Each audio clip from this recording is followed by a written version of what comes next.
Du Fils et du Saint-Esprit. Amen. Une grande joie d'être là avec vous pour ce temps de Lectio Divina, ce temps de lecture amoureuse de la parole de Dieu. Moi, c'est Père Jean. Je suis prêtre missionnaire de la communauté ici à Obala, au Cameroun. Et notre communauté a été fondée par le couple diacre Georges et Marie-Josette. Ça fait 16 ans là-bas au Brésil.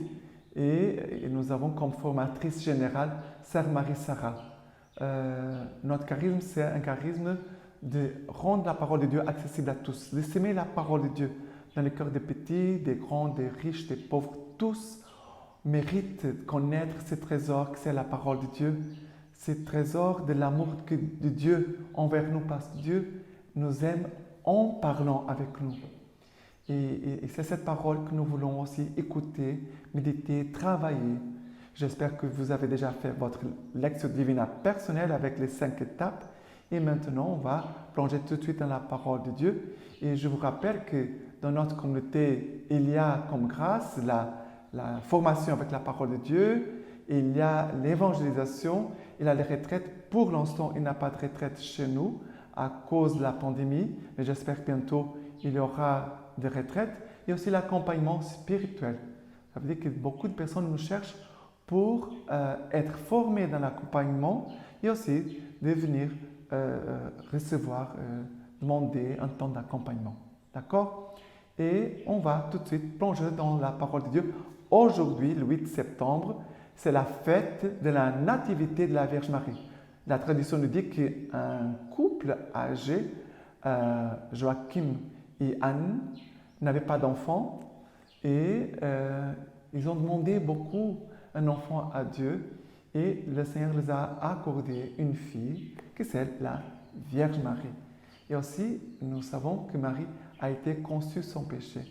Mais aujourd'hui, nous célébrons la naissance de la Vierge Marie. Ça veut dire que c'est comme si on célébrait l'anniversaire de la Vierge Marie. Mais aussi, c'est un moment pour rendre grâce aussi à Dieu pour la vie de chacun de nous. Et aussi d'offrir notre vie à Dieu par les mains de la Vierge Marie. On va tout de suite écouter la première lecture d'aujourd'hui, c'est le prophète Michée, chapitre 5, versets 1 à 4. Et toi, Bethléem Ephrata, petite parmi les clans de Juda, c'est de toi qui sort pour moi celui qui doit gouverner Israël. Ses origines remontent au temps jadis, au jour antique. C'est pourquoi il les abandonnera jusqu'au temps où il aura enfanté ce qu'il doit enfanter. Alors, le reste de ses frères reviendra aux enfants d'Israël. Il se dressera, il fera paître son troupeau par la puissance du Seigneur, par la majesté du nom de son Dieu. Ils s'établiront, car alors il sera grand, jusqu'aux extrémités de la terre. Celui-ci sera paix, celui-ci sera paix. C'est beau ici d'écouter cette parole qui nous parle de Bethléem d'Ephrata, petite parmi les clans de Juda. C'est de toi qui sortira pour moi celui qui doit gouverner Israël. Ça veut dire que c'est là une prophétie qui concerne la nativité de Jésus. Jésus qui va naître à Bethléem. Et lui qui vient pour gouverner Israël. Ça veut dire qu'il vient pour gouverner, pour régner dans ton cœur et dans mon cœur. Ce n'est pas pour gouverner seulement sur un peuple, mais aussi sur une personne concrète, que c'est toi et moi. Jésus veut gouverner notre vie. C'est pour cela qu'il faut lui laisser la place. Il faut laisser la place à Jésus. Jésus, viens gouverner ma vie. Viens conduire ma vie. Tu connais mieux que moi les chemins. Jésus connaît tout notre chemin. Nous allons passer. Et c'est pour ça que nous devons lui demander, Seigneur, gouverne mon chemin, ma vie, pour que je puisse aller là où tu veux. Et après, il va dire, c'est pourquoi il les abandonnera jusqu'au temps où il aura enfanté celle qui doit enfanter. Ça veut dire, Dieu va laisser un temps, où après ce temps, Dieu va enfanter celle qui doit enfanter. Ça veut dire, Dieu va enfanter la Vierge Marie, qui après va enfanter le Messie Jésus-Christ, notre Sauveur. C'est beau de voir ici. Jusqu'au temps où aura enfanté celle qui doit enfanter. Voilà, la Vierge Marie. Et alors, il dit, alors le reste de ses frères reviendra aux enfants d'Israël. Ça veut dire, Israël sera un lieu pour rassembler tous les peuples qui viendront tous, non pas que les Juifs, mais Jésus qui vient pour toutes les nations. Tous. Et tous seront appelés enfants de Dieu. Il se dressera et fera paître son troupeau. Jésus qui vient comme bon berger. Non pas pour gouverner comme un roi, un tyran, mais vient nous gouverner, nous conduire comme un bon berger. Même s'il est roi. Même s'il est roi. Et après il dit, ils s'établiront, car alors il sera grand jusqu'aux extrémités de la terre. Jésus veut vraiment que son amour et son règne soient connus partout sur la terre. Celui-ci sera paix. C'est beau. Ça veut dire que c'est roi, c'est Messie, c'est bon berger qui viendra, que c'est Jésus. Parce qu'ici, c'est déjà une prophétie qui concerne non pas seulement la naissance de la Vierge Marie, mais aussi la naissance de Jésus. Et lui sera notre paix. Jésus-Christ sera notre paix. Ça veut dire que Marie, aujourd'hui, nous célébrons la nativité de la Vierge Marie, elle vient aussi pour nous donner la paix, nous communiquer la paix. Car Marie, elle va engendrer déjà dans son cœur d'enfant le Verbe. Déjà dans son cœur d'enfant, elle va déjà commencer à engendrer le Verbe en elle. Mais c'est comme nous. Chacun de nous, à fur et à mesure qu'on laisse la parole de Dieu pénétrer et entrer et habiter et transformer notre vie, Jésus, le Verbe, il prend chair en nous. Il est déjà en train de prendre chair, de se former en nous. Et la Vierge Marie, sa mission aussi, c'est de faire grandir ce Verbe en nous jusqu'à la plénitude, jusqu'à la maturité du Christ, non pas le petit Jésus, mais le Christ homme, vrai Dieu et vrai homme en nous. Ça, c'est la première lecture d'aujourd'hui. Et le psaume d'aujourd'hui, c'est le psaume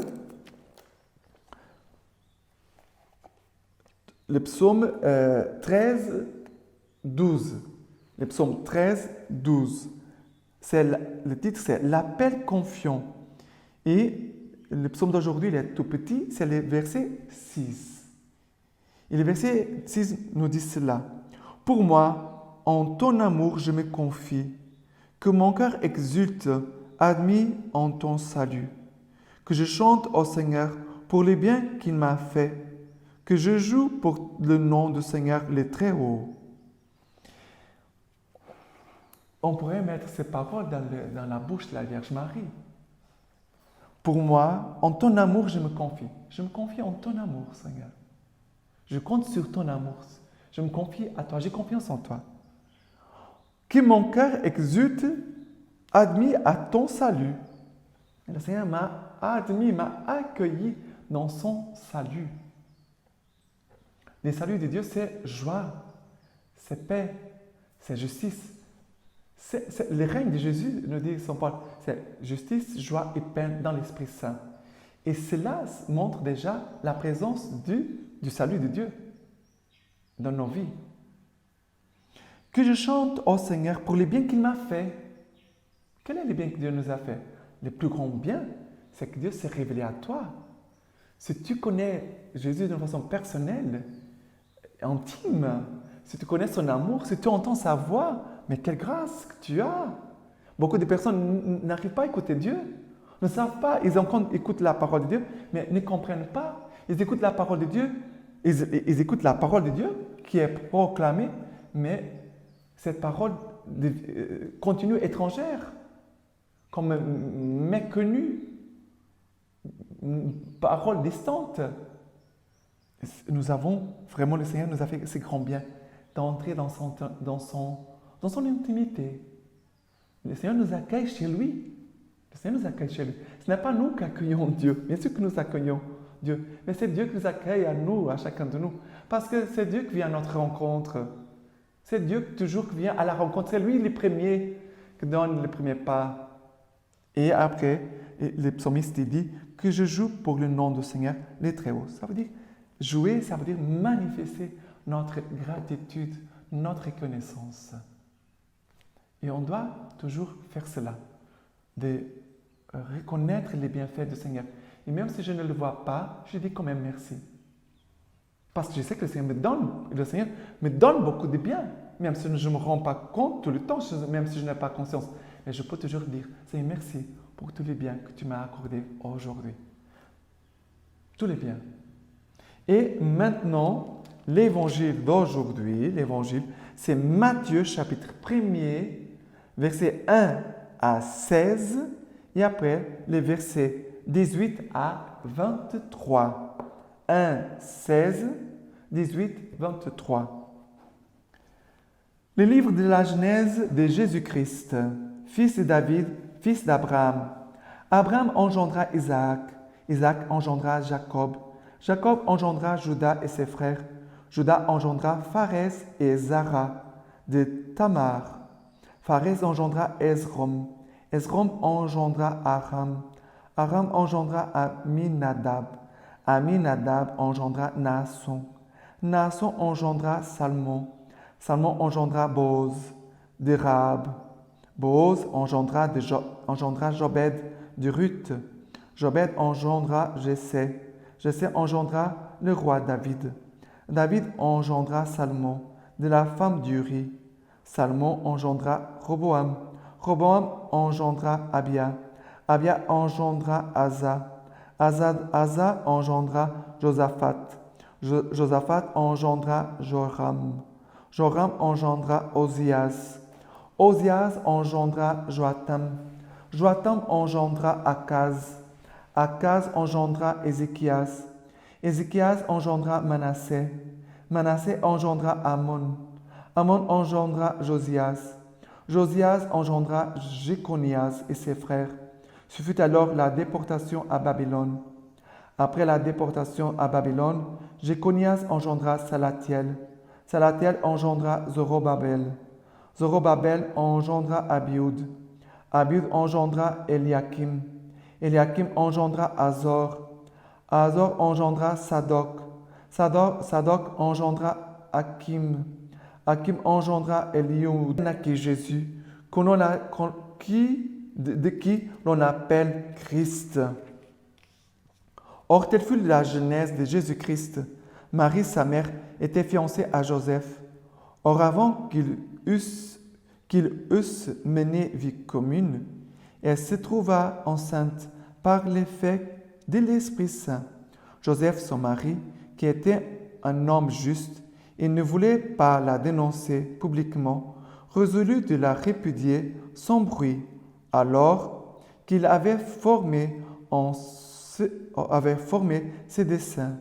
Voici que l'ange du Seigneur lui apparut en songe. Il lui dit, Joseph, fils de David, ne crains pas de prendre chez toi Marie, ta femme, car ce qui a été engendré en elle vient de l'Esprit Saint. Elle enfantera un fils, et tu l'appelleras du nom de Jésus, car c'est lui qui sauvera son peuple de ses péchés. Or, tout ceci advint pour que s'accomplisse cet oracle prophétique du Seigneur. Voici que la Vierge concevra et enfantera un fils, et on l'appellera du nom d'Emmanuel. Voilà, c'est cet évangile. Peut-être vous allez trouver bizarre. Abraham engendra Isaac, Isaac engendra Jacob, Jacob engendra Judas, de ses frères, engendra. C'est le verbe qui vient ici tout le temps. Du verset 1 jusqu'au verset 16, c'est le mot qui se répète tout le temps. Engendra. Ça veut dire que Dieu, il entre dans notre histoire. Dieu, il a un dessein de salut, d'amour pour chacun de nous. Mais Dieu, le travail de Dieu, c'est d'engendrer. Et non pas seulement d'engendrer d'une façon physique, comme on voit ici, parce qu'ici, ça se parle d'une génération d'engendrer d'une façon physique. Ça veut dire un homme et une femme qui vont engendrer un bébé. Après, ce bébé va grandir, il va se marier, il va engendrer un autre bébé. Et comme ça. Mais dans la lignée de Jésus, on trouve Rahab, au verset 5, Salmon engendra Boz de Rahab. Rahab, c'était une prostituée. Dans la lignée de Jésus, il a une prostituée. Ici, dans le verset 6, David engendra Salmon de la femme d'Uri.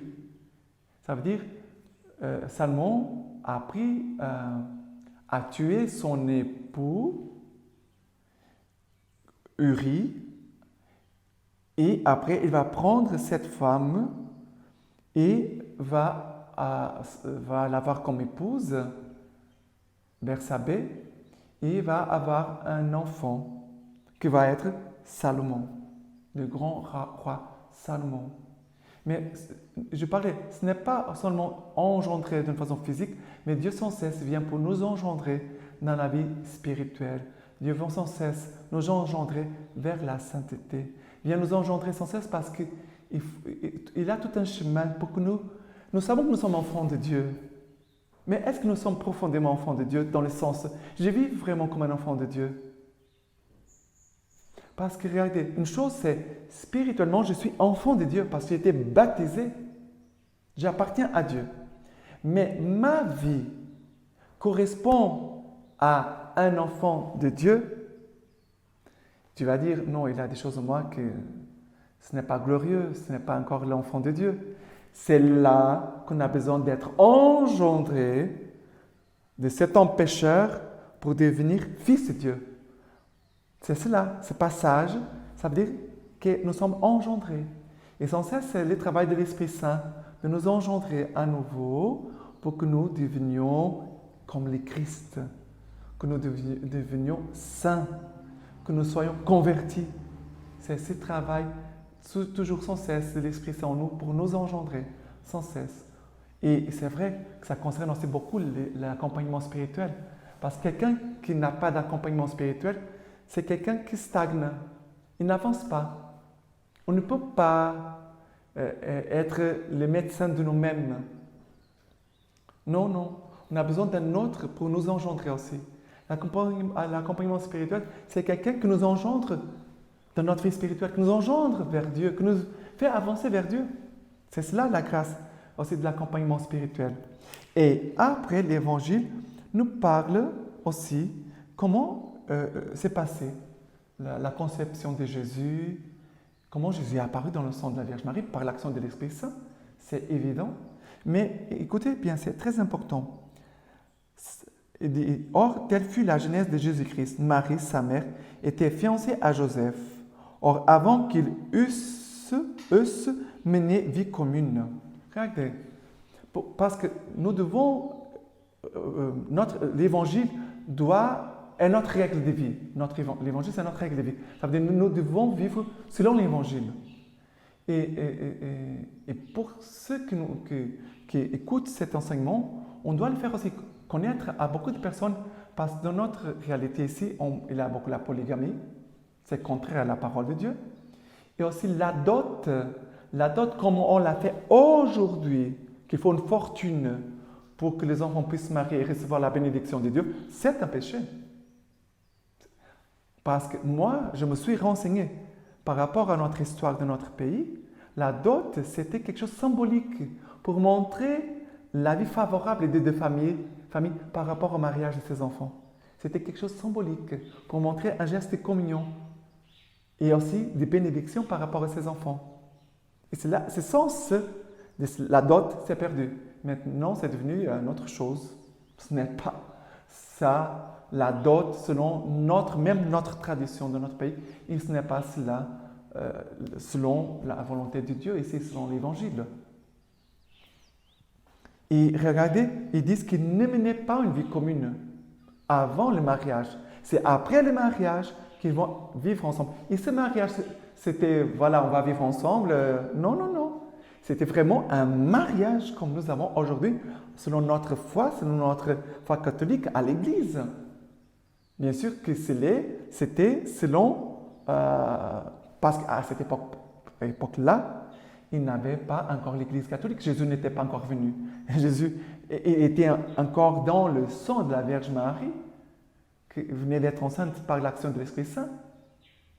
Jésus n'était pas là. L'Église catholique va venir avec le Christ. Mais, regarde, les Juifs, ils avaient leur foi juive. Ils avaient le temple. Ils avaient la loi. Une loi. Et selon la loi de la foi juive, Joseph et Marie sont mariés. Ils ont reçu aussi la bénédiction de Dieu pour son mariage. Ils ne sont pas allés vivre ensemble. Non, non, non. Et ici, on voit que Joseph, Marie, certaines, ici dans le texte, ne dit pas ce que Marie a parlé à Joseph. Bien sûr que Marie est allée voir Joseph. Et Joseph, il était un homme juste. Il ne voulait pas la dénoncer publiquement. Ça veut dire que Joseph, il a la crainte de Dieu. Il dit, mais je suis dans un mystère tellement grand. La Vierge Marie, qu'elle va concevoir le Messie, je ne suis pas digne. Et Joseph veut s'éloigner, dire, je ne suis pas digne d'habiter avec une telle femme. Et aussi, je ne suis pas digne d'être là comme papa de Messie. Il veut s'éloigner. Et c'est là que Dieu envoie son ange pour parler à Joseph, pour que Joseph revienne à sa place, pour que Joseph accepte le projet de Dieu. Joseph, il avait une bonne intention. Oui, il avait une bonne intention. Mais il était en train de prendre une décision contraire à la volonté de Dieu.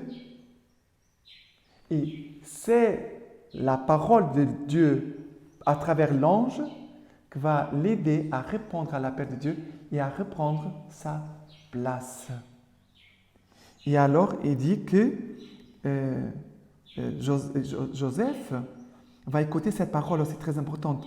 Voici que la Vierge concevra et enfantera un fils et on l'appellera du nom d'Emmanuel. Ça veut dire que l'ange rappelle à Joseph la prophétie. Joseph connaissait la prophétie de la naissance du Messie. Mais Joseph avait besoin de comprendre maintenant qu'il faut qu'il accepte que la prophétie se réalise et là devant lui, cachée encore dans le sang de la Vierge Marie. Et souvent dans notre vie, c'est comme ça. Il y a des prophéties qui sont en train de se réaliser, qui sont là devant nous, mais on ne voit pas. Il faut les regarder de la foi. Il faut notre consentement dans la foi. Il faut aussi la parole de Dieu pour nous éclairer et qu'on puisse reconnaître le projet de Dieu, l'action de Dieu qu'elle a devant nous. Il faut seulement que nous disions, comme Joseph, oui, humblement. Je ne suis pas l'auteur, Seigneur, mais j'ai dit oui. Et là, Joseph va après accueillir la volonté de Dieu. Il va aussi prendre soin de Marie, de Jésus, vraiment comme son propre fils. Pour finir, pour cette fête, la nativité de la Vierge Marie, nous avons un texte de l'homélie de Saint André de Crète sur la nativité de la Sainte Mère de Dieu. La joie entre dans le monde. Le Christ est l'achèvement de la loi, car il nous éloigne de la terre, du fait même qu'il nous élève vers l'Esprit. C'est beau. Jésus qui nous élève vers l'Esprit. Dieu s'est fait homme et l'homme assumé et divinisé. Il a donc fallu que la splendide et très manifeste habitation de Dieu parmi les hommes fût précédée par une introduction à la joie, d'où découlerait pour nous le don magnifique du salut. Tel est l'objet de la fête que nous célébrons. La naissance de la Mère de Dieu inaugure le mystère qui a pour conclusion et pour terme l'union du Verbe avec la chair. L'union du Verbe avec la chair et notre chair, bien sûr avec la chair de la Vierge Marie. C'est alors que nous recevons du Verbe un double bienfait. Il nous conduit à la vérité et il nous détache de la vie d'esclavage sous la terre de la loi. Que toute la création chante et danse, qu'elle contribue de son mieux à la joie de ce jour. Aujourd'hui, en effet, s'élève le sanctuaire créé où résidera le Créateur de l'univers. S'élève le sanctuaire, ça veut dire la Vierge Marie. Le sanctuaire créé où résidera le Créateur de l'univers. Et une créature, par cette disposition toute nouvelle, est préparée pour offrir au Créateur une demeure sacrée. Magnifique. Avec ces textes, nous finissons notre Lectio Divina et je vous laisse la bénédiction de Dieu pour vous et toutes vos familles. Que le Dieu Tout-Puissant vous bénisse